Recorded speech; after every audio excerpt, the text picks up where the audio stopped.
hot topic is, do I use a queen excluder or do I not use a queen excluder? And there's some varying opinions about that. There truly are. That's one of those topics that you either hate the product or you love the product. Right. You can't live without it or you can't live with it. Well, I think that the overall consensus is that we do use them. We've always, I say always, unless we've forgotten to put one, we've most always used queen excluders for the very reason that the name implies. We don't want the queen going up and laying in our honey super. And if we allow that to happen, then we've got to deal with eggs being laid up there and having to wait for the bees to emerge. So the use of whether to use it or not can maybe be because you're concerned about slowing those foragers down. I know you've read a lot about that, it can slow that the progression of those supers being filled. I think for one of the things that we hear beekeepers doing is that if they fully believe in a queen excluder, yet they also believe that it does slow the growth of the honey super down.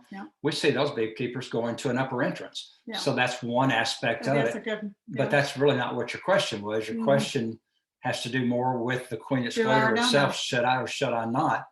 I think that a consideration always has to be, are you seeing bees that are damaged, wings that are damaged, and you know your varroa is under control? Maybe they're being damaged by going through the queen excluder. Repeated. Maybe if it's a plastic excluder that has sharp edges, maybe there's something you should address there if you're committed to utilizing it. Some do say honey production's limited by doing it. I read also that was so minimal that it was literally hours in some studies. So I think it's going to become a preference thing. And what we're influenced by our mentors. I know we were when we began, and you eventually, as years go by, you develop your own self-study in your own bee yard.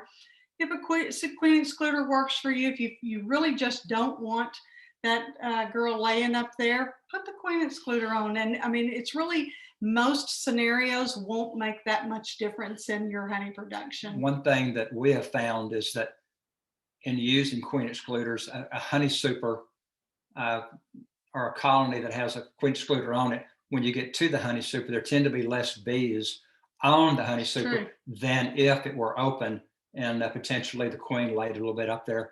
The bees do not live on honey. They consume honey, but they do not live on the honey super. In other words, they don't reside on it. Typically, that's correct. So typically, when you go to pull that super for extraction purposes, there will be less bees up top if you have a queen excluder. It's true. Good point.